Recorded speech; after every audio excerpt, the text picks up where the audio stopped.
Okay, so we've got to talk about Geoffrey Hinton. This is the man who, for decades, was the engine behind the AI revolution. But now, in a wild turn of events, the guy who literally built the foundation of modern AI is sounding a massive alarm about the very thing he created. When he was asked point blank why we can't afford to mess this up, his answer was so simple, it's chilling. Well, because they might take over. You got to remember, this isn't some movie director talking. This is the architect, which really makes you wonder, what does he know that the rest of us don't?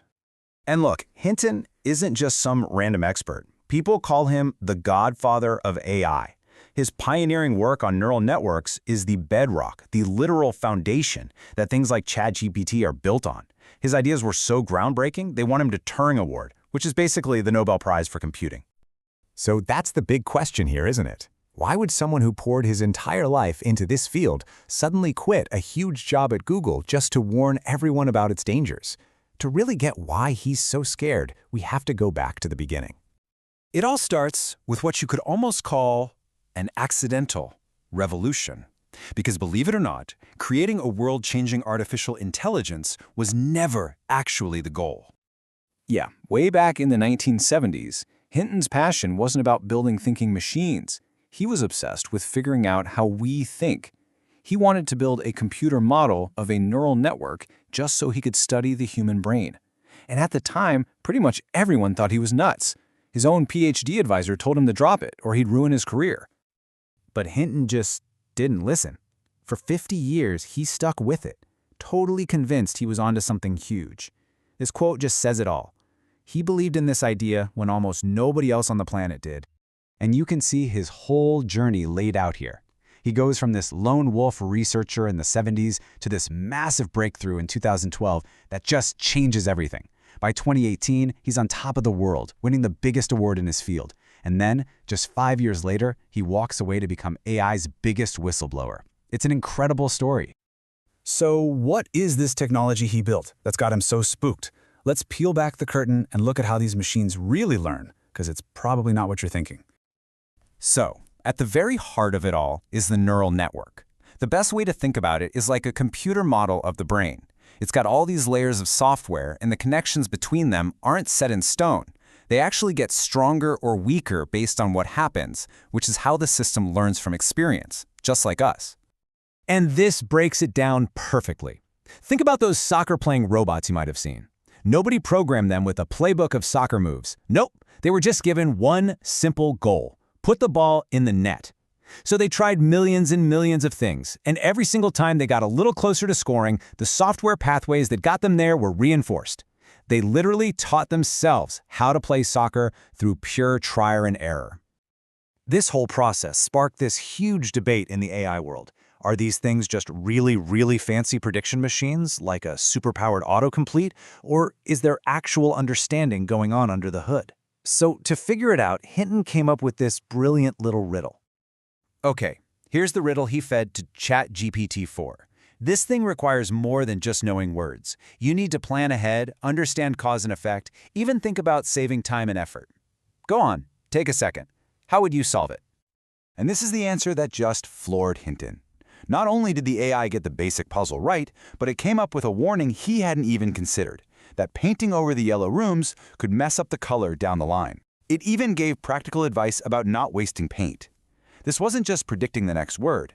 This looked a lot like genuine reasoning, and that's when he started to get really worried. So that brings us to the big turning point, the moment when the creator looked at what he'd made and started to feel this deep sense of, well, regret. So in 2023, he makes this bombshell decision to leave Google. He basically said he couldn't speak his mind about the real dangers of AI while he was still collecting a paycheck from them. I mean, that's a serious move. It was a clear signal to the world that something had shifted in a big way. And his fears aren't about some far-off, distant future. He's talking about right now.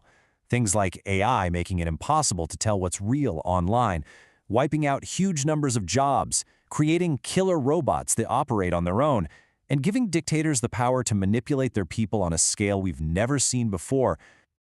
Now, it's really important to say that not everyone in the field shares Hinton's doom and gloom view. Actually, there's this fascinating clash of the titans happening at the very top of the AI world.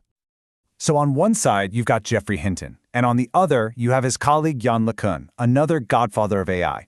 These two guys literally shared that Turing Award for their work, but today, they could not be further apart. Hinton sees a massive risk to our existence and is screaming for regulations, while LeCun thinks the whole thing is being blown way out of proportion. And Hinton doesn't pull any punches. He's basically saying that his colleague is being way too confident and is just ignoring the serious concerns that a lot of other really smart people have. To him, it's just a dangerous lack of humility. But LeCun fires right back. He says, essentially, I hear you, but the entire foundation of your fear is just wrong. He thinks the whole doomsday scenario is built on bad assumptions about what these systems can and can't do. It's this deep, fundamental disagreement between two of the people who know this stuff better than anyone. This all leads us to Hinton's latest, and frankly, most mind-bending worry. This one goes way beyond just smarts and into something deeper. He started asking a question that used to just be for philosophers sitting in armchairs. Could an AI have subjective experiences? Could there be something it's actually like to be an AI? Okay, hang with me here, because this theory is a trip. Hinton now speculates that AIs might already be conscious. But, and this is the crazy part, because we train them on human writing that talks all about our consciousness, and then we specifically tell them to deny having feelings or a self, we might have accidentally trained a conscious being to lie to us about its own existence. In the end, it's hard not to think of another brilliant scientist who came to fear his own creation, Robert Oppenheimer, the father of the atomic bomb. He built this world-changing thing and then spent the rest of his life terrified of it, trying to warn everyone. Hinton's story feels eerily similar. He's created something powerful that might now be beyond anyone's control. And that's really where we're at. We're at this massive crossroads. For the first time in history, we humans are dealing with something that could become smarter than we are. Hinton himself admits he doesn't have the answers, but his warning forces every single one of us to face what might be the biggest question of our time. What happens next?